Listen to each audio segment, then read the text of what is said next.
Commentaire de saint Thomas d'Aquin sur l'Évangile de Jean, chapitre 5, suite. L'œuvre de miséricorde du Christ, cause de la persécution par les Juifs. L'évangéliste commence donc par montrer comment l'œuvre de miséricorde du Christ fut occasion de persécution.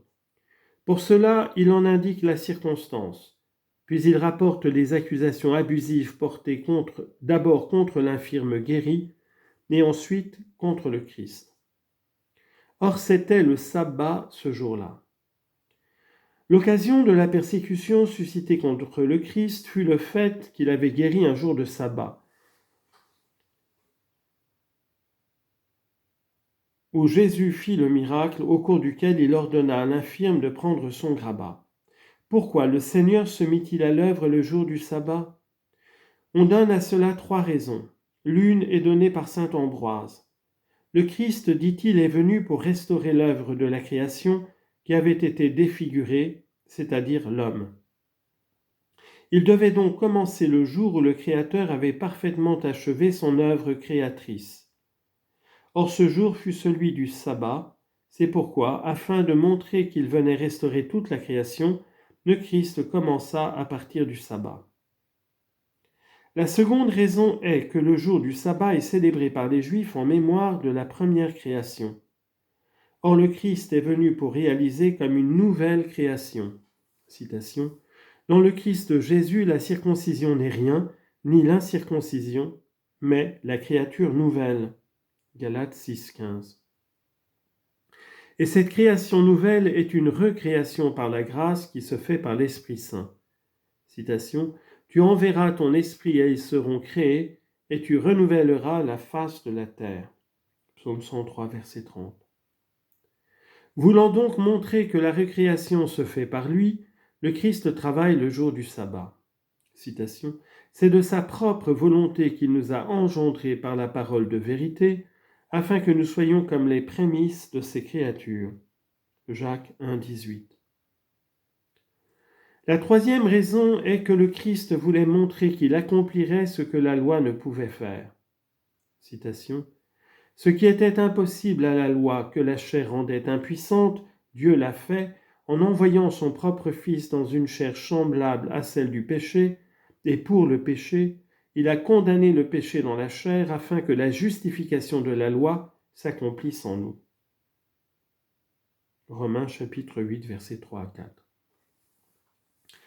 Or, les Juifs ne faisaient aucun travail durant le sabbat pour exprimer d'une manière symbolique que certaines choses qui étaient propres au sabbat devaient être accomplies, qui ne pouvaient pas être réalisées par la loi. On le voit manifestement dans les 4 choses que fit la sagesse de Dieu.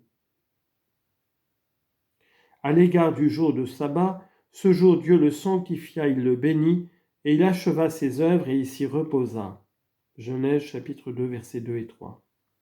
Or la loi ne pouvait rien faire de cela. Elle ne pouvait pas sanctifier, et c'est pourquoi le psalmiste disait « Sauve-moi Seigneur, car il n'y a plus de saint ». Psaume 11, verset 2. Elle ne pouvait pas non plus bénir. Bien au contraire, tous ceux qui s'appuient sur les œuvres de la loi sont sous la malédiction. Galates 3, 10. Elle ne pouvait pas non plus achever et parfaire, car la loi n'a rien amené à sa perfection. Hébreux, chapitre 7, verset 19. Ni enfin accorder le parfait repos, car si Josué leur avait donné le repos, David n'aurait pas parlé d'un autre jour après celui-là. Hébreux, chapitre 4, verset 8 à 9. Mais ce que la loi n'a pu faire, le Christ l'a fait. Il a sanctifié le peuple par sa passion. Citation, Jésus lui-même, pour sanctifier le peuple par son propre sang, a souffert hors de la porte. Hébreux 13, 12. Il l'a béni lui-même par l'infusion de la grâce. Citation, béni soit le Dieu et Père de notre Seigneur Jésus-Christ, qui nous a bénis de toute bénédiction spirituelle aux cieux dans le Christ. Éphésiens chapitre 1, verset 3. Il l'a mené à son achèvement en lui enseignant la justice parfaite. Citation, Soyez parfaits comme votre Père céleste est parfait. Matthieu 5, 48. Il l'a introduit dans le vrai repos. Citation, nous entrerons dans le repos, nous qui avons cru. Hébreux 4, 3. Alors que le psaume disait, comme je l'ai juré dans ma colère, ils n'entreront pas dans mon repos. Psaume 94, verset 11. Travailler le jour du sabbat revient donc à celui-là même qui peut accomplir ce qui appartient au sabbat et devant quoi la loi demeurait impuissante. Les Juifs disaient donc à celui qui avait été guéri, « C'est le sabbat, il ne t'est pas permis de porter ton grabat. » Il leur répondit, « Celui qui m'a guéri, c'est lui qui m'a dit, prends ton grabat et marche. » L'évangéliste expose maintenant l'accusation abusive portée contre celui qui a été guéri, après quoi il rapportera la manière dont il se justifie. Par ces mots, les Juifs accusent abusivement cet homme, non pas d'avoir été guéri le jour du sabbat, mais de porter son grabat ce jour-là. On peut trouver à cela plusieurs raisons. La première est que les Juifs, ayant fréquemment accusé le Christ de guérir le jour du sabbat, avaient été confondus par lui du fait qu'eux-mêmes retiraient leurs bêtes du puits ce jour-là pour les sauver. Luc 14, 5. C'est pourquoi ils gardent le silence au sujet de la guérison, comme à l'égard d'une chose utile et nécessaire, mais ils accusent l'homme de porter son lit, ce qui ne leur semblait pas nécessaire. C'est comme s'ils disaient « Admettons que cette guérison n'avait pas à être différée, mais quelle nécessité y avait-il de porter ce grabat ou de donner l'ordre de le porter ?» Une autre raison est que le Seigneur avait dit, mettant ainsi fin à leurs objections, citation, qu'il est permis de faire le bien le jour du sabbat. Matthieu 12, 12. C'est pourquoi ils accusent celui qui a été guéri plutôt que l'auteur de la guérison, car être guéri, ce n'est pas faire le bien, mais en être l'objet. Une troisième raison est que s'il était universellement interdit aux Juifs dans la loi de travailler le jour du sabbat, il leur était tout spécialement défendu de porter un fardeau ce jour-là. Citation, « Ne portez pas de fardeau le jour du sabbat. » Jérémie 17, 21. C'est pourquoi ils reprochèrent spécialement ce transport le jour du sabbat comme étant contraire à la prescription du prophète. Cependant, ce commandement du prophète a une valeur mystique.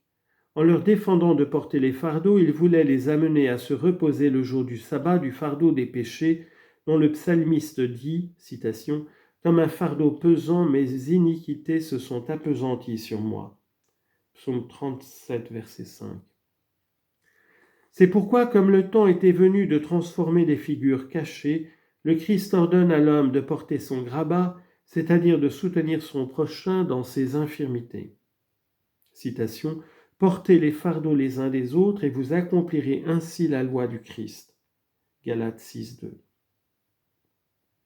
Il leur répondit, « Celui qui m'a guéri, c'est lui qui m'a dit, prends ton grabat et marche. » C'est ainsi que se justifie celui qui a été guéri. Il se justifie du reste avec sagacité. Jamais, en effet, l'origine divine d'un enseignement n'est aussi bien confirmée que par la réalisation manifeste de miracles qui ne peuvent être opérés sans une intervention divine. Citation, « Et eux étant partis prêchèrent partout, le Seigneur œuvrant avec eux et confirmant leurs paroles par les signes qui l'accompagnaient. » Marc 16, 20. C'est pourquoi à ceux qui accusaient l'auteur de sa guérison, cet homme objectait, « Celui qui m'a guéri, c'est lui qui m'a dit, prends ton grabat et marche. » Comme s'il disait, « Vous dites qu'il est interdit de porter un fardeau le jour du sabbat, et ce en vertu de l'autorité divine. Mais à moi, cette même autorité m'a ordonné de prendre mon grabat. En effet, celui qui m'a guéri, et qui, en me rendant la santé, m'a montré qu'il a une puissance divine, m'a dit, « Prends ton grabat et marche. » Aussi, au commandement de celui qui a une si grande puissance et qui m'a accordé un tel bienfait, je suis tenu à juste titre d'obéir. Citation, « Jamais je n'oublierai tes préceptes, car par eux tu m'as fait vivre. » Psaume 118, verset 93.